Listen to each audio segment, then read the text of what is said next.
Entre résistance, contestation et négociation, le choix pour taire les armes n'a pas toujours été aisé pour le gouvernement congolais. À Kinshasa, c'est un balai diplomatique qui s'est ouvert depuis ce week-end. Le président angolais, d'abord, qui a eu un tête-à-tête avec son homologue Félix-Antoine Tshisekedi. La situation sécuritaire préoccupe. L'ancien président kenyan est aussi à Kinshasa en tant que facilitateur dans les pourparlers de Nairobi. La négociation sera-t-elle le dernier recours pour le retour à la paix? En tout cas, les rebelles réclament et rappellent aux clauses de Nairobi en demandant que les discussions reprennent, une option presque soutenue par la communauté internationale. Comment le pays s'en sortira avec ce cycle de négociations? On suit ce dossier. Afin d'éradiquer définitivement l'insécurité, restaurer une paix durable et assurer la stabilité à l'est de la République démocratique du Congo, plusieurs accords ont été signés avec les groupes armés et même avec les pays voisins, sous la garantie de la communauté internationale. Des mécanismes nationaux et internationaux ont été créés. Toutes ces perspectives de règlement définitif du conflit n'ont duré que l'espace de quelques mois. Vite, l'architecture s'est fissurée et l'édifice s'est écroulé. Des bruits des bottes, des déplacements massifs des populations. Le quotidien des populations de l'Est de la République démocratique du Congo depuis près de 3 décennies. Plusieurs négociations ont eu lieu pour tenter de juguler la crise et faire taire la tension. Les groupes armés, y compris l'IL, la RDC, Codeco, le M23, ont tué plus de 2000 civils cette année. Cette violence est inacceptable. Les États-Unis appellent les groupes armés à cesser leurs assauts contre les populations les plus vulnérables de la RDC. Nous appelons également les acteurs étatiques à stopper leur appui à ces groupes, y compris les forces de défense rwandaises et leur aide au M23. L'histoire remonte à Sun City. Le pouvoir en place et belligérants réunis ont abouti à la signature de l'accord global et inclusif avec pour ambition de finir avec les armes comme moyen de revendication et jeter les jalons d'une république civilisée. Mais hélas, moins de 5 ans après ce moment historique, la République démocratique du Congo fait désormais face à une nouvelle rébellion. Le Congrès national pour la défense du peuple, avec à sa tête Laurent Nkunda Batouaré, fait son apparition à Djomba, dans les collines de la province du Nord Kivu. Laurent Nkunda revendique principalement 8 choses. Des négociations directes avec le gouvernement de Kinshasa, la renégociation de tous les contrats signés par le gouvernement congolais avec les entreprises chinoises, la cessation de toute forme de coopération entre les forces gouvernementales et les rebelles rwandais des FDLR, la protection pour toutes les minorités ethniques de la RDC, l'intégration de ces combattants au sein de l'armée, l'intégration au sein de l'administration du gouvernement des policiers et fonctionnaires travaillant en territoire rebelle, la promotion de la bonne gouvernance et enfin une élévation en grade et une fonction pour lui-même dans l'armée. Talks and maybe if Kabila can accept, it will be the end of the... Après négociation, ce mouvement rebelle va décider de changer de stratégie en s'émuant en parti politique et décide de soutenir le maître de l'époque. Un revirement à 360 degrés que le coordonnateur du bureau de liaison du CNDP dans la capitale justifie par la volonté de son mouvement d'aller vers la paix pour cheminer ensemble, consolider la paix et rebâtir le pays. Leurs revendications étaient en partie rencontrées par le pouvoir de Kinshasa, entre autres, la reconnaissance des grades des membres de l'ancienne branche armée du CNDP. Seulement quelques années après, les ex-combattants de l'ex-CNDP réintégrés dans l'armée à la suite d'un accord de paix du 23 mars 2009 vont refaire surface sous une autre dénomination. Le mouvement du 23 mars, le M23. La province du Nord Kivu, dans l'est de la République démocratique du Congo, est depuis la fin du mois de mars de nouveaux témoins des affrontements entre l'armée congolaise et les rebelles du M23. Essentiellement composés par des anciens soldats de l'armée congolaise qui se sont rebellés car ils accusent le gouvernement de marginaliser leur minorité ethnique Tutsi, dont la plupart viennent des communautés rwandophones congolaises du Nord. Il dénonce en outre le non-respect des modalités de l'accord signé par le gouvernement. Tchaboui Tchaboy, Landela Oy, vérifier Oy. Au moins 6 mois pour na pomme wana M23 qui est pomme et tel. Tango teli to ningiskan jete boy. Défait et dissous dans le cadre d'un accord de paix régional signé à Nairobi en décembre 2013. Les rebelles du M23 sont désarmés et déplacés pour la plupart dans des camps en Ouganda. Signé le 12 décembre 2013, l'accord entre le M23 et le gouvernement congolais prévoyait notamment la dissolution du M23 en tant que groupe armé. En contrepartie, Kinshasa devrait s'engager à faciliter la mobilisation, le désarmement et la réinsertion des combattants. Le 28 et 29 mars 2022, avec le soutien de l'armée rwandaise, les rebelles sont sortis de leur bastion d'altitude pour attaquer des positions de l'armée, notamment à Runyoni et Tchanzu, région où 8 soldats de l'ONU sont morts dans le crash de leur hélicoptère le 29 mars. Près de 10 ans plus tard, le M23, réorganisé et requinqué et qualifié de groupe terroriste, s'accapare de la cité frontalière de Bunagana dans la province du Nord Kivu. Pour la République démocratique du Congo, l'ennemi n'est autre que le Rwanda qui octroie armes et hommes au M23. 72 000 personnes se sont enfuies dans leur village en 8 jours pour trouver refuge dans les localités voisines ou en Ouganda, où des milliers d'autres personnes se sont mises à l'abri en mars, selon le Haut-Commissariat aux réfugiés. Le 25 mars 2022, Patrick Mouyaya, porte-parole du gouvernement congolais, déclare que des soupçons se cristallisent sur un soutien qu'aurait reçu le M23 de la part du Rwanda. Au même moment, Christophe Lutundula, ministre des Affaires étrangères congolais, affirme sans hésitation que le Rwanda a attaqué le camp de Rumangabo, une importante base des FARDC à une quarantaine de kilomètres au nord de Goma. Il ajoute que le M23 soutenu par le Rwanda a attaqué les troupes internationales de l'ONU. De son côté, le gouvernement rwandais réfute les accusations congolaises. Alors qu'il serait légitime que le Rwanda réponde aux attaques des FARDC sur son territoire, il n'est pas impliqué dans les combats en cours, affirme la porte-parole du gouvernement rwandais, Yolande Makoko. Pour le Rwanda, il s'agit d'un conflit intra-congolais. Le 23 mai, Kigali accuse l'armée congolaise d'avoir tiré des roquettes vers le Rwanda, blessant plusieurs civils. Une enquête a été demandée au mécanisme de vérification conjoint élargi, un organisme régional qui surveille et mène des enquêtes sur les incidents de sécurité dans la région volatile de Grand Lac. Dans les locaux de l'Organisation des Nations Unies, l'on s'avoue vaincu face à la force de frappe de ce groupe armé. Comme solution, c'est le dialogue que recommande la communauté internationale. Ce qu'il faut, à mon avis, et c'est l'essentiel, c'est de trouver une discussion sérieuse entre le Congo, le Rwanda et l'Ouganda pour qu'on puisse avoir une perspective conjointe pour éviter cette permanente situation qui nous fait toujours, quand on a un progrès, venir en arrière. Dans le cadre de la région de l'Afrique de l'Est, des négociations sont organisées avec comme médiateurs l'Angola et le Kenya. Une remise en question de ce qui était perçu comme intransigeance il y a peu de la République démocratique du Congo. L'offensive lancée par le M23 avec la prise du territoire de Rutshuru va changer la donne côté congolais. En réponse à la forte demande de la jeunesse, j'invite celle-ci à s'organiser en groupe de vigilance en vue d'appuyer et d'accompagner et de soutenir nos forces armées, nos forces de défense dans l'accomplissement de leur noble mission.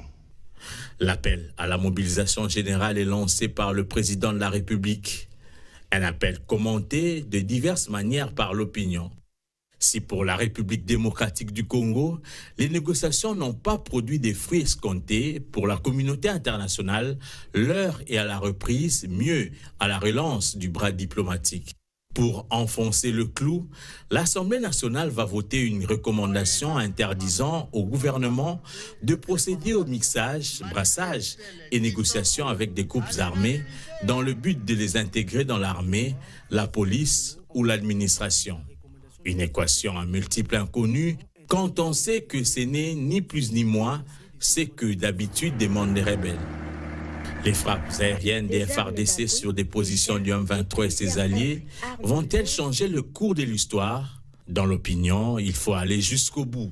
C'est encore un autre message très fort que nous lançons à l'endroit de tous les groupes armés sans distinction aucune. Nous leur disons que l'état de siège ne laissera aucun groupe armé actif dans notre zone de responsabilité. Dans les hauteurs du mont Ngaliema, la volonté y est, mais une hésitation à aller jusqu'au bout est constatée par la population. Au-delà de la volonté et de la passion, il y a de la décision politique à prendre avec tous ses effets. L'heure est au meilleur choix pour la survie de la nation.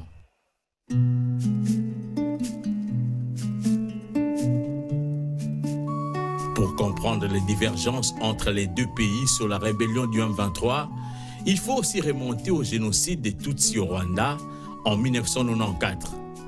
Cette tragédie est à l'origine d'un exode massif des Hutus rwandais accusés d'avoir massacré les Tutsis en République démocratique du Congo. Depuis, le Rwanda est régulièrement accusé par Kinshasa d'incursion au Congo et de soutien à des groupes armés dans l'est du pays.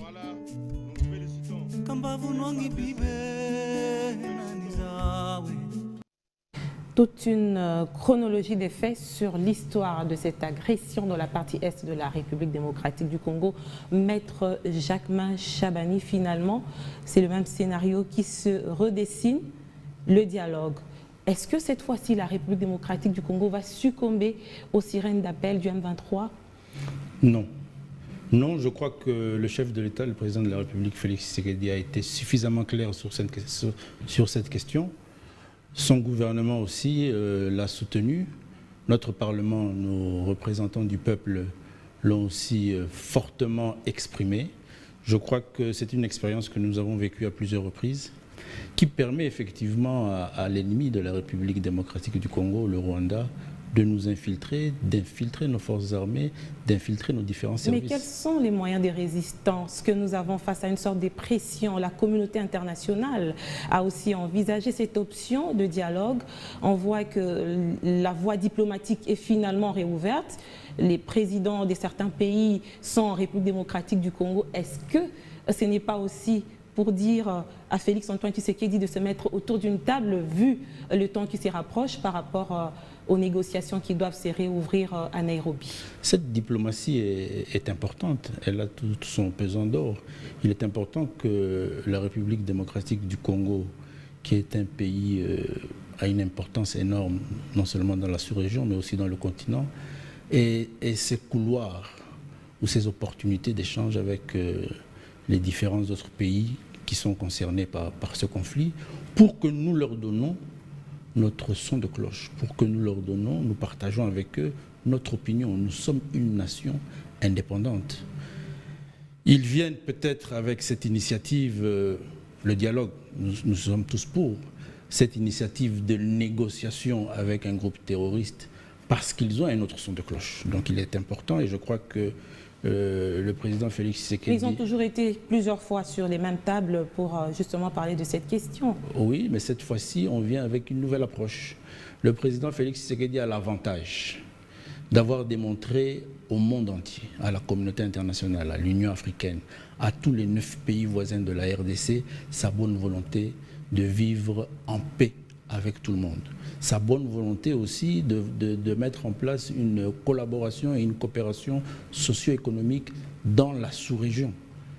Et aujourd'hui, je crois que tous ces partenaires, tous ces pays qui s'intéressent à la question, qui viennent pour des échanges, arriveront à comprendre qu'on ne peut pas imposer à un pays souverain à chaque fois de négocier avec des terroristes, parce qu'eux-mêmes ne l'ont jamais fait dans leur pays. Mais jusqu'où justement peut tenir cette résistance de la République démocratique du Congo face à ces appels des négociations des rebelles. La condition de la RDC était que ces rebelles se retirent des différentes positions qu'ils occupent dans la partie Est. Ce n'est pas encore fait. Les armes continuent à retentir. Comment allons-nous nous y prendre au cas où aucune partie ne cède justement par rapport à ces revendications? Non, je l'ai dit, nous sommes un État souverain, nous sommes une nation, nous avons un gouvernement, nous avons une armée. Et aujourd'hui, notre armée se comporte différemment. Notre armée a des avantages qu'elle n'avait pas hier. Lesquels? Elle a un gouvernement qui la soutient pleinement. Mais c'est la même armée qui avait défait les M23, on se rappellera, en 2012. Oui, mais on part de cette expérience, ne vous inquiétez pas. Toutes ces expériences vécues au cours de l'histoire de notre pays, telles que votre reportage le décrit très bien, depuis Sun City, on a fait un dialogue politique où nous avons réglé toutes ces questions. Mais aujourd'hui, nous arrivons à comprendre que ce soit le CNDP, le M23 et toutes ces rébellions sont le fait du Rwanda, qui ne veut pas que la République démocratique du Congo, ait son totale indépendance de gestion, se développe et ait la maîtrise encore de ses ressources financières. C'est aujourd'hui connu de tout le monde. C'est une guerre économique?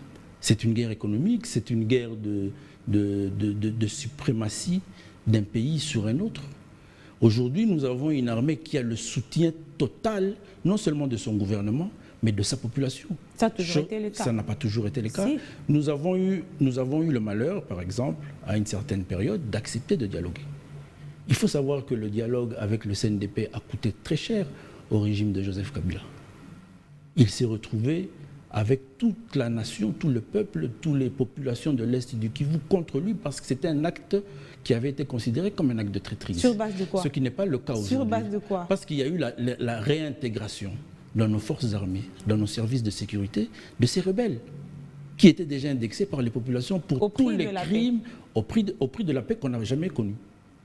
Il y a eu quand même plus de poches des zones d'insécurité pour l'instant. Depuis 2018, on peut le dire ainsi, il y a eu une insécurité grandissante dans la partie est de la République démocratique du Congo. Non, même si vous ne reconnaissez pas. Non, il y a eu une volonté ferme de mettre fin à cette insécurité. Il y a un réveil de ces réseaux mafieux, terroristes, internationaux, soutenus par le Rwanda, à mettre en place une action pour empêcher à ce que la République démocratique du Congo connaisse enfin et pour une fois la paix, la stabilité qui amènera au développement socio-économique. Mais qu'est-ce qu'il faut faire de manière concrète pour mettre fin à ces guerres qui ne cessent évidemment de mettre la population dans des conditions assez chaotiques? Nous parlons d'insécurité. L'atout majeur, c'est notre armée. Il faut que le gouvernement de la République se concentre, comme il est en train de le faire, sur nos forces armées, nos services de sécurité, les permettre de se redresser et de récupérer leur autorité. C'est ce qui va amener la paix totale. Nous avons aujourd'hui cette confiance que le gouvernement et le chef de l'État envers ses services, qui permet aussi de redresser certaines erreurs qui n'étaient pas redressées avant. C'est ces différentes négociations que nous avons faites qui a permis à ces groupes terroristes d'intégrer nos services. C'est ce qui a rendu notre armée faible.